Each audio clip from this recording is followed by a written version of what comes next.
General, let's just start where Senator Warner did. Admiral Rogers, who we all have great respect for, got a lot of attention recently, I believe on the House side, saying he'd been given no new directions as to how to deal with things like Russian interference in the election. So let's take that in two directions. One is, do you need any new direction in your view to deal with defending against those kinds of attacks? Do you have all the defensive authorization you need, not whether you have all the equipment and staff you need, but do you have all the authorization you need to defend our institutions against outside aggression? So, Senator, certainly in terms of defending the Department of Defense networks, I think that there are all the authorizations and the policies and authorities that are necessary. What do you need about the non-department? The NSA? What if somebody's attacking the State Department or some other? So certainly, as if confirmed as the Director of National Security Agency, the authorities for the national security systems falls within the purview of the Director of NSA, and I believe has the authorities upon which he would be able to execute that defense. Do you need more authorities to work with state and local election officials?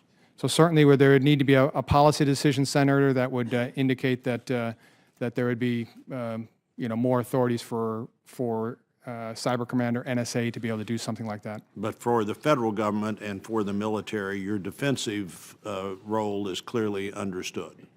So certainly for on the NSA side, for the national security systems, it is understood, and on the cybercom side, for the defense of DoD networks, certainly understood. And I think we all, and I believe this was Senator Warner's question, well worded maybe a little bit differently. How do we develop a more well understood response, an offensive guideline, if you would? What do we need to do to be sure that our adversaries know that there's a price to be paid beyond just us trying to subvert their efforts to get into our networks? Do we have an offensive strategy, and do we need one? So, Senator, I think both Vice Chairman Warner and yourself speak to this idea of a strategy. What is the strategy for the nation in terms of cyberspace? I think that strategy being developed in terms of how we defend ourselves certainly is important, and it would lay out roles, responsibilities, functions of the major elements of our government. And I think that is obviously one of the things that would help both internally for the elements of our government, but also externally, as you say, to provide a set of left and right boundaries perhaps for our adversaries to understand.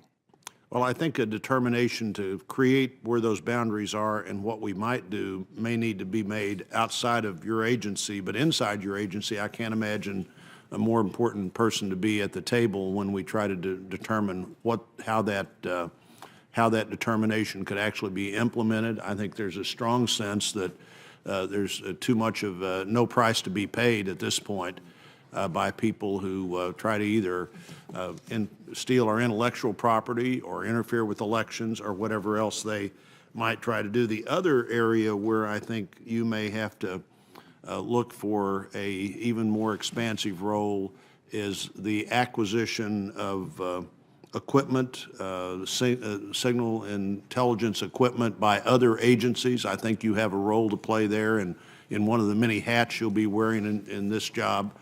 Do you have concerns that other federal agencies may be buying equipment that could in the future be troublesome for us?